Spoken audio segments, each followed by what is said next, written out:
बहुत साल की बात है, कक्करी ग्राउंड में एक शादी थी, उसमें हवाई फायरिंग हुई थी और एक इस्लामी भाई की बच्चों की अम्मी वो खड़ी हुई थी। इस्लामी भाई इतने मदनी माहौल में शायद नहीं थे, लेकिन बहरहाल अहले मोहब्बत थे।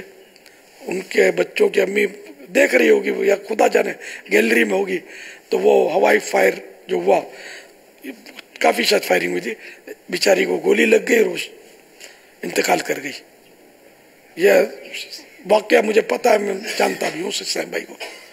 अल्लाह बेचारी की मगफिरत करे। ऐसे तो कितने चराग गुल हो जाते हो, तो ये देखने के ये तमाशे भी नहीं है जिसको देखे बंदा। रिस्क बहुत है शादी ब्याह के मौके पर, तो पता नहीं क्या, अल्लाह करे कि ये कोई कानून नाफिज करने वाले ऐसे लोग ईमानदार हैं कि ये वाकई ये बहुत ज़्यादती करते हैं।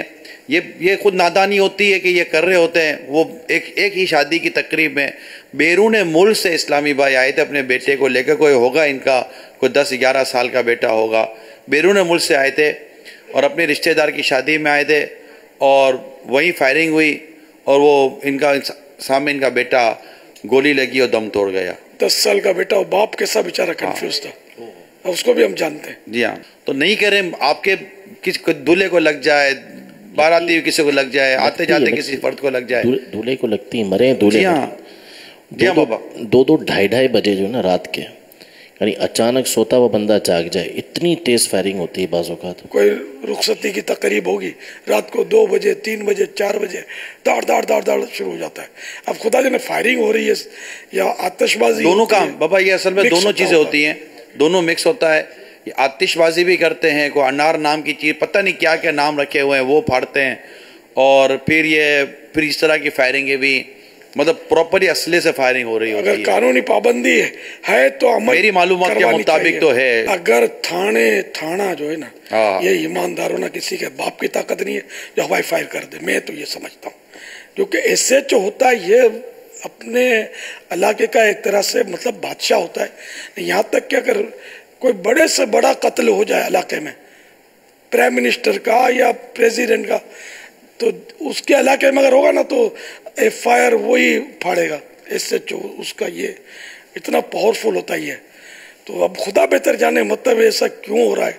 और कानून नाफिज करने वाले जो इदारे हैं, जो रिश्वतें लेकर आंख मचोली, आंख आड़े कान करते हैं, और ये भी नहीं बचेंगे। आखिरत में मर जाएंगे, चाहे कितना भी बड़ा पुलिस का अफसर हो, रिश्वत लेगा तो ये बचकर जाएगा नहीं। आज नहीं तो कल इसको मरना तो पड़ेगा।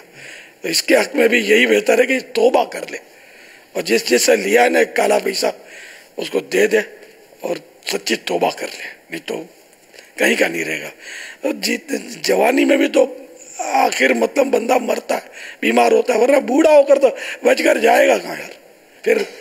तो इसलिए बस अल्लाह की बारगाह में सच्ची तौबा कर लें सारे पुलिस वाले या जो भी इस तरह के लोग हैं जो रिश्वत देते हैं। हर पुलिस वाला नहीं लेता रिश्वत, सबको तौबा करनी है, सबको बचना है इससे। अल्लाह करे दिल में उतर जाए मेरी बात।